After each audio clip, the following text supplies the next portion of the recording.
നമ്മുടെ വൈറലായ switch board cover എങ്ങനെ ഉണ്ടാക്കാമെന്ന് കുറേ പേര് ചോദിച്ചു. എനിക്ക് കറക്റ്റായിട്ട് എല്ലാത്തിൻ്റെ വീഡിയോ എടുക്കാൻ പറ്റിയില്ല. എന്നാലും ഞാൻ വീഡിയോ എടുത്ത് വെച്ച ഭാഗങ്ങൾ വെച്ച് കാണിച്ചു തരാം. ഞാൻ അതിന് വേണ്ടിയിട്ട് ഓൾറെഡി ഒരു ഗിഫ്റ്റ് കിട്ടിയ ഒരു ബോക്സാണ് യൂസ് ചെയ്തത്. മാക്സിമം ഈ ബോക്സ് തന്നെയാണ് ഞാൻ ഇതിന് വേണ്ടിയിട്ട് യൂസ് ചെയ്തേക്കുന്നത്. ഔട്ട്സൈഡ് വേറൊരു പീസും യൂസ് ചെയ്തിട്ടില്ല. അപ്പോൾ ആദ്യം തന്നെ അതിൻ്റെ നടുവിലെ ആ ഒരു ബേസ് ഞാൻ ഇങ്ങനെ കട്ട് ചെയ്ത് കളഞ്ഞു. അപ്പോൾ ഇത് തന്നെയാണ് നമ്മുടെ ഫ്രെയിമായിട്ട് യൂസ് ചെയ്തിരിക്കുന്നത്.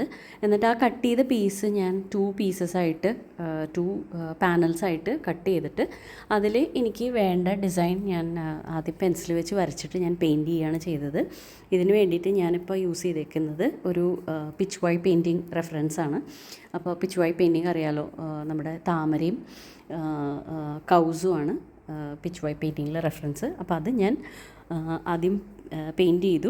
ഞാനിവിടെ ഈ കാർഡ്ബോർഡിൻ്റെ തന്നെ ബേസായ വയലറ്റ് തന്നെയാണ് ആ ബേസായിട്ട് യൂസ് ചെയ്തത്. നിങ്ങൾക്കിപ്പോൾ വേണമെന്ന് വെച്ചാൽ അത് വേറെ കളറിലേക്ക് ആക്കണമെങ്കിൽ അങ്ങനെ ചെയ്യാം. ഇതിപ്പോൾ എനിക്ക് ആ വയലറ്റ് ഓൾറെഡി നല്ല ഷെയ്ഡായിട്ട് തോന്നിയതുകൊണ്ട് ഞാൻ അത് തന്നെയാണ് യൂസ് ചെയ്തത്. പിന്നെ നമുക്ക് ഈ പാനിൽ വെക്കാനുള്ള ഗ്രൂവ് സെറ്റ് ചെയ്യാന്നുള്ളതാണ്. അപ്പോൾ ഗ്രൂവിനായിട്ട് ഞാൻ ഒരു എന്താ പറയുക, ഇതിനെ ഒരു ഇൻസെൻസ് സ്റ്റിക്ക്, നമ്മുടെ ചന്ദനത്തിരിയാണ് ഞാൻ ഗ്രൂവായിട്ട് യൂസ് ചെയ്തേക്കുന്നത്.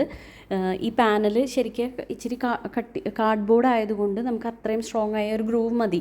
നമ്മൾ ഇത്തിരി കൂടി ഹാർഡായിട്ട്, ഇപ്പോൾ നമ്മളിത് വുഡ് വെച്ചിട്ടാണ് നമ്മൾ ചെയ്യണമെങ്കിൽ ആ ഗ്രൂവിന് നമ്മൾ മരത്തിൻ്റെ തന്നെ എന്തെങ്കിലും ഗ്രൂവായിട്ട് യൂസ് ചെയ്യുന്നതായിരിക്കും നല്ലത്.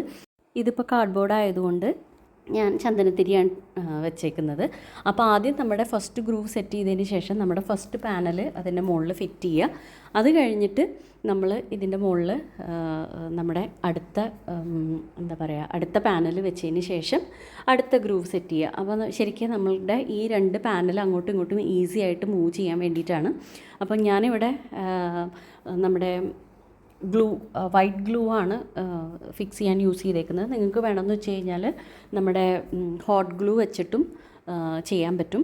അപ്പോൾ അത് സെറ്റ് ചെയ്തതിന് ശേഷം, പാനൽ സെറ്റ് ചെയ്തതിന് ശേഷമാണ് നമ്മൾ ഈ ഗ്രൂവ് സെറ്റ് ചെയ്യേണ്ടത്. അപ്പോൾ നിങ്ങൾക്ക് കാണാൻ പറ്റും ആ 2 ഗ്രൂവിൻ്റെ ഇടയിലാണ് നമ്മുടെ പാനൽ അങ്ങോട്ടും ഇങ്ങോട്ടും മൂവ് ചെയ്യുന്നത്. പിന്നെ നമുക്ക് ഈ പാനൽ അങ്ങോട്ടും ഇങ്ങോട്ടും നീക്കാൻ വേണ്ടിയിട്ട് നമുക്ക് എന്തെങ്കിലും ഫിക്സ് ചെയ്യാം. അപ്പോൾ ഞാനവിടെ ഒരു സെയിം കളറിലുള്ള ഒരു ഗ്രീൻ ബട്ടണാണ് അവിടെ പാനൽ നീക്കാൻ വേണ്ടിയിട്ട് സെറ്റ് ചെയ്തേക്കുന്നത്.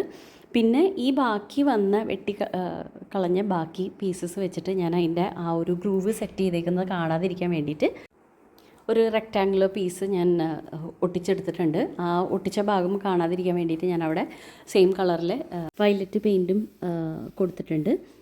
ഇതൊക്കെ സ്റ്റിക്ക് ചെയ്യാൻ വേണ്ടിയിട്ട് ഞാൻ വൈറ്റ് ഗ്ലൂ ആണ് യൂസ് ചെയ്തേക്കുന്നത്. കാരണം ഇത് മൊത്തം കാർഡ്ബോർഡ് ആയതുകൊണ്ട് തന്നെ അത്രയും സ്ട്രോങ് ഗ്ലൂവിൻ്റെ ആവശ്യം വരുന്നുള്ളൂ. ഈ കംപ്ലീറ്റ് പരിപാടി നിങ്ങൾക്ക് വേണമെന്ന് വെച്ച് കഴിഞ്ഞാൽ പ്ലൈവുഡ് വെച്ചിട്ടോ അല്ലെങ്കിൽ കാർഡ്ബോർഡ് വെച്ചിട്ടോ ചെയ്യാവുന്നതാണ്. ആ മുകളിൽ ആ റെക്റ്റാങ്കിൾ പീസ് വെക്കുമ്പോൾ തന്നെ ആ ഗ്രൂവ് ഒട്ടിച്ചതൊക്കെ ഹിഡൻ ആവും. നിങ്ങൾക്കിത് ഞാൻ ചെയ്ത പോലെ ഒരു സ്വിച്ച് ബോർഡ് കവറായിട്ടോ അല്ലെങ്കിൽ ഇപ്പോൾ കീ ഹിഡൻ ആയിട്ട് വെക്കാനുള്ള ഒരു ബോക്സായിട്ടോ അല്ലെങ്കിൽ ഈവൻ ഹോം ഡെക്കോറായിട്ടോ യൂസ് ചെയ്യാവുന്നതാണ്.